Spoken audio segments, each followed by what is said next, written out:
yan, lahat ng umaatake sa Dolomite, gigil ako. Kasi diyan ako nagsimula eh. Yung mga una ko, marami po ron binura ko na. Kasi may mga tugtog, may mga ano, kasi bawal sa ano pala, no, sa YouTube pala. Tapos nagano ko no, nagki-clickbait ako. Nagki-clickbait ako pero yung mga video ko sa Dolomite, yung wala pa yung Dolomite, yung naglilinis pa lang. Yung malinis pa lang pero hindi pa talaga kinukuha yung mga burak. Yung sa ibabaw pa lang po. Yan yung mga simula ko ng pagbablog eh. Okay. Oy, Marley PH. Long time no look. So ngayon, eto, walang kaabog-abog, gustong paimbestigahan. Kasi sabi ng MMDA, ha, ay eto raw ang nagkukos ng baha sa Maynila, yung Dolomite Beach. Tindi, no? O ngayon, napatunayan po natin na fake news. Ha? Yan ang fake news. Patsabilyo. Ganito ang fake news. Nakabase sa pag-aaral. Ayon po sa pag-aaral ng DNR, Dolomite Beach Project walang kinalaman sa pagbaha sa Metro Manila. Ayon po yan sa DNR. Ayan. Sa pahayag nitong DNR Webes, Hulyo 17, batay sa datos ng Pag-asa, mula sa nakalipas na 10 taon ay kapansin-pansin ang pagtaas sa volume ng ulan na iniugnay sa epekto ng climate change. O, di po ba? Kaya nga, meteorological data over the past decade indicates a striking increase in rainfall volume attributed to climate change. This noticeable shift in weather patterns has exacerbated the challenges faced by urban areas like Metro Manila, where heavy rainfall can overwhelm drainage system and lead to significant flooding. So, ang rekomendasyon ng DNR, di ba? Ayan, no, drainage system. Yun po ang problema ng Metro Manila. Simple. Drainage system. Bakit walang baha nung panahon ni Tatay Digong? Naglilinis po nung panahon ni Tatay Digong eh.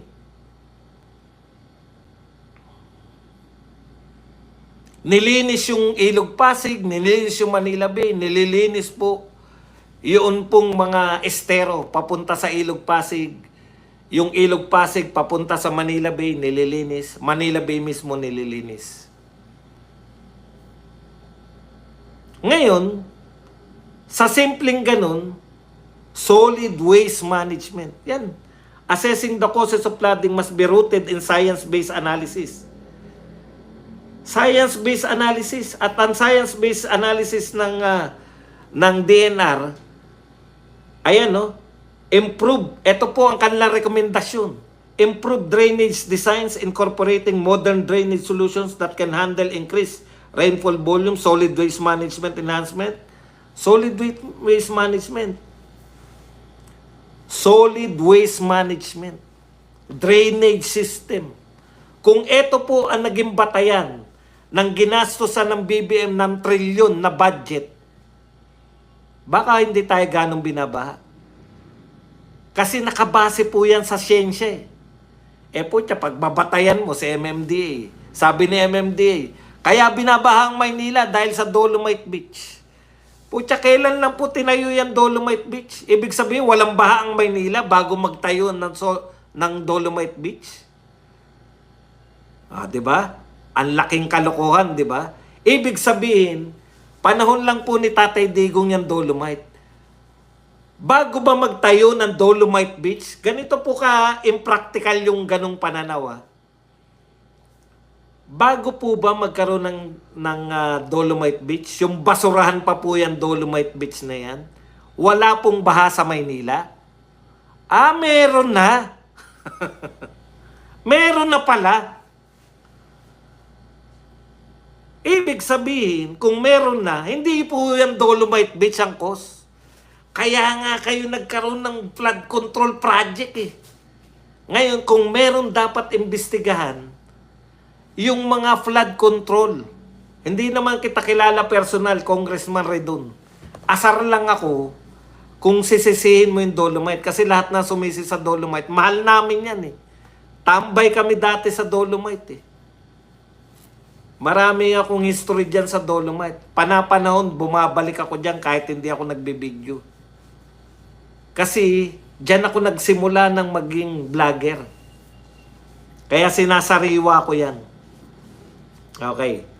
Ang ibig ko sabihin, hindi namin kayang tanggapin na yan yung dahilan ng baha. Dahil estudyante pa lang ako, bumabaha na sa kamay nilaan. Ang pagkakaiba lang, nung estudyante ko, walang trillion budget ng flood control. Alam natin, linis lang ang katapat. Dredging. Ganun lang, di ba nun? Yun pala, kaya pala, at mga sinasabi ay day of reckoning, eto pala sinibak ni Tatay Digong nung siya po ay anti-poverty chief. No? Pinuno po siya ng anti-poverty. Eto po sabi ni Tatay Digong bakit po siya tinanggal noong 2017. Kaupo pa lang po ni Tatay Digong. December. Inappoint po siya, 1 taon pa lang, sinibak na sa pwesto. Lahat ng team niya. Alam niyo po kung bakit? Kaya pala galit na galit kay Digong to. Kasi hindi ka magsasalita ng day of reckoning eh. Pag wala kang galit sa puso eh. Ayan no. Ito po, President Duterte confirmed yesterday that he had fired all the commissioners of Presidential Commission for Urban Poor because of alleged unnecessary trips and their supposed failure to hold meetings.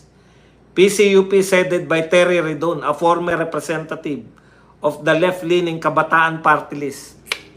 Kabataan Party List pala dati to si Terry Redon. Kaya pala galit na galit ka sa Dolomite eh. Ikaw naman, no?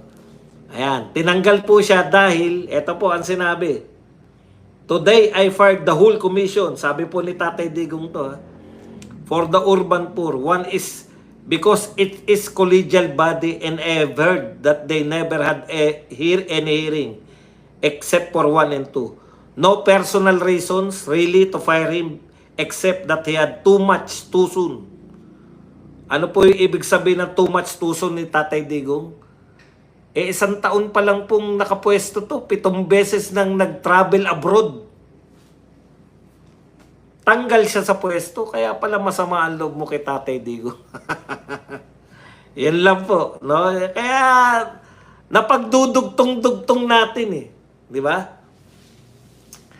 Napagdudugtong-dugtong natin ang lahat. Alam mo, Patsabilyo, wag ka makialam kung ano gusto ko itapik. Si Tanto ko, tumingin ka sa mga video ko, sang katutak na topic ko dyan. Marunong ka pa. Ikaw ba nagpapasweldo sa akin? Kaya nga ako soloista, kaya nga ako vlogger eh. Hindi ako nangangamuhan. Dahil kung ano gusto kong topic, yun ang masusunod. Ako!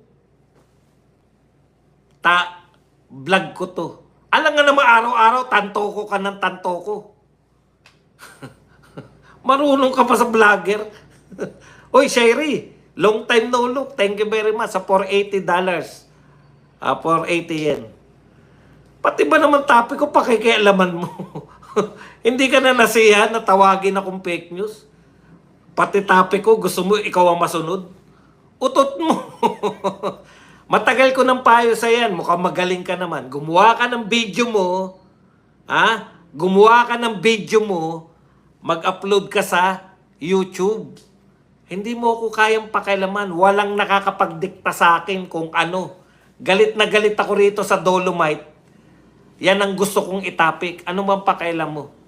Ang alam ko kay Rene, hindi mapagkakatiwalaan. Pero lahat ng testigo na bumabaliktad, hindi po katiwa-tiwala yan. Kumbaga sa korte, ito po rule ng korte once na isang testigo ay bumaliktad, ang tawag po dyan, hindi na po siya katiwa-tiwalang, kumbaga lahat, hindi na dapat i-consider ng judge yung testimonya.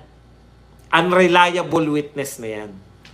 Kaya yan si Rene, unreliable na yan. Biro mo, 2 na. Bakit po? Isa doon, nagsisinungaling siya. Kuya, obsessed sa'yo si Pats. Ibang tama sa'yo. Dito lang siya sikat eh. Baka sa iba, hindi siya pinapansin eh. Sir Bads, huwag mo nang pansinin niya, magkapera lang yan siya.